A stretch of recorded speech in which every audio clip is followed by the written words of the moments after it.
Hi everybody, it's Mrs. Kennedy, and I'm coming to you with another read aloud to help pass the time until we can see each other again.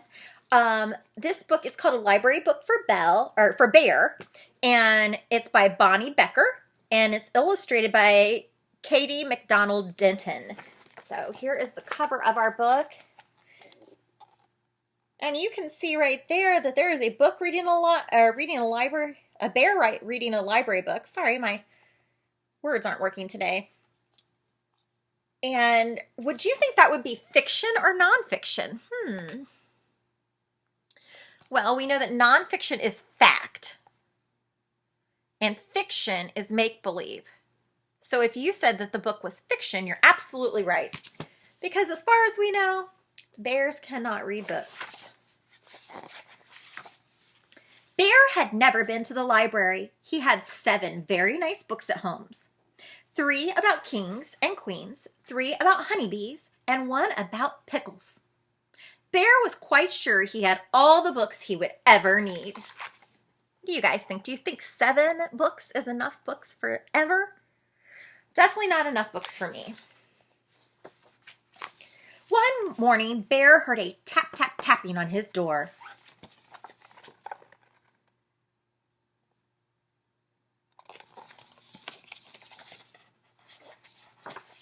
When he opened the door, there was Mouse, small and gray and bright-eyed.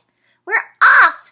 exclaimed Mouse with a happy wag of his whiskers. Bear frowned. He had to agree to go with Mouse to the library, but now he was quite sure it was a dreadful mistake.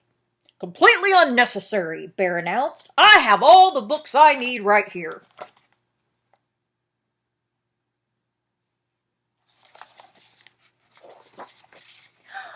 "Oh, there are many delightful books in the library," Mouse assured him. Bear grumbled, but he had promised. So he buckled up his red roller skates and stepped outside, grabbing a basket for the books.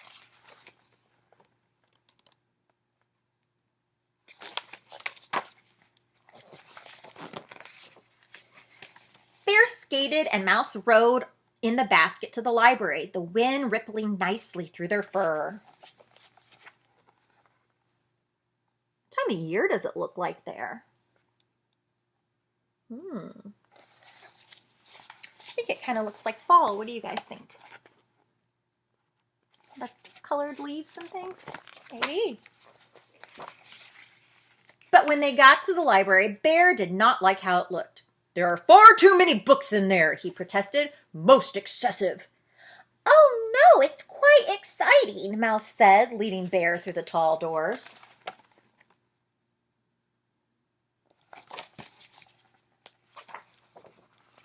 In the library were more books than Bear had ever thought there could be. He quickly found a tucked-away corner, but even here there were lots and lots of books. "Terribly extravagant," Bear's voice was a little loud.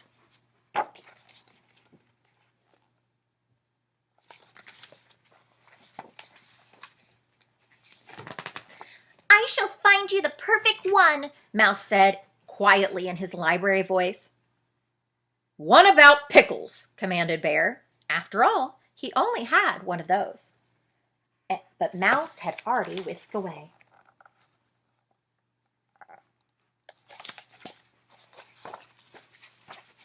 Mouse came back with a thick green book. Bear opened it. "Rocket ships? Ridiculous!" Bear's voice was getting louder. "A good book about pickles is all I require." "Remember, quiet in the library," murmured Mouse as he scurried off. He soon returned with a tall, yellow book.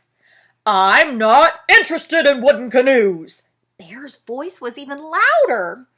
"Quiet voices in the library," Mouse reminded him. We're supposed to talk in a whisper voice in the library, and he's yelling.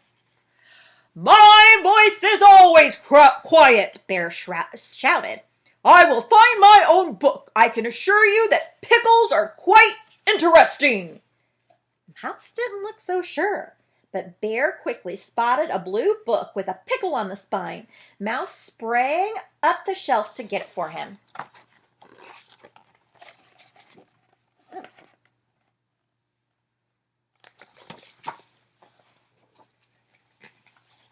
Inside were pictures of pickles.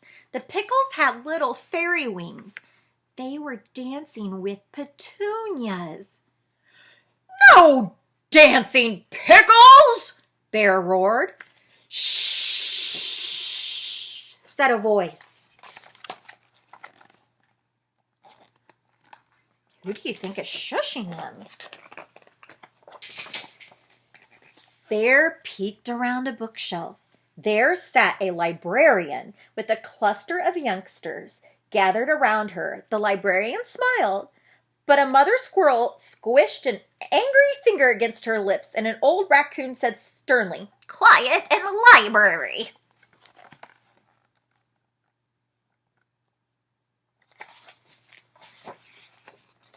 Bear turned his back with a huffy sniff. "I know when I'm not wanted," he told Mouse. "I want to go home." "Surely at least one book," Mouse began, but Bear cut him off. "I have all the books I need." He looked quite certain. "Then we're off," said Mouse, but his whiskers didn't wag this time.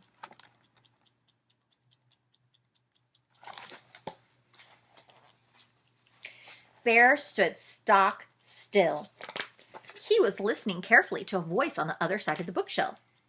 So the very brave bear began to inch his way toward the treasure chest, the voice was saying. "I'm ready," began Mouse.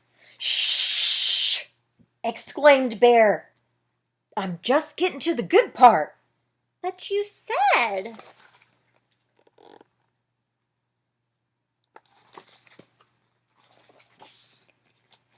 "Quiet voices in the library!" Bear bellowed. I don't think he's getting that quiet voices idea. This time the librarian got up and looked around the bookshelf at Bear. Bear stood very still and quiet, as if he'd been still and quiet all along. "Would you like to join story time?" the librarian asked. Bear glanced at Mouse. "We would love to have you," said the librarian. Bear and Mouse scooted around the shelf and found 2 empty chairs. The librarian began to read again. Bear lifted the lid to the treasure chest, and inside, the librarian paused. Mouse and Bear strained forward.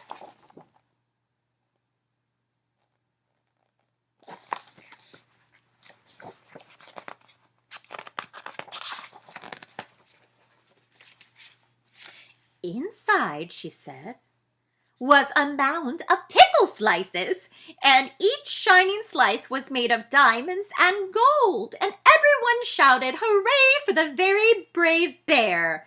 And then she said, 'The end.'" Bear stared dreamily into space for a moment. He looked over at Mouse and announced, "As I said, pickles are most interesting." "Indeed," said Mouse.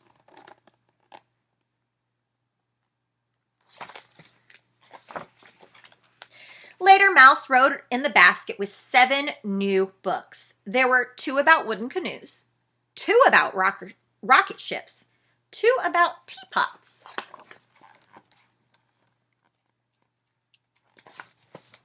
So that's 2 and 2 and 2. So how many is that?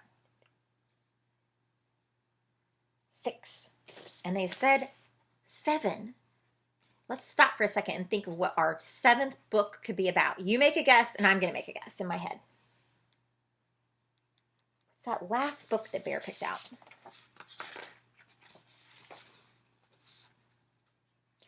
And one called The Very Brave Bear and the Treasure of Pickle Island, which Bear read to Mouse that very same day. The end. Isn't that a great story? I love Bonnie Becker's book, A Library Book for Bear, because it has books in it and a library, and you know how much I like those, but not nearly as much as I love my students. And so I'm really excited that we'll get to see each other hopefully soon. Until then, I'll keep posting little read alouds so that you guys have a little bit of library at home with you.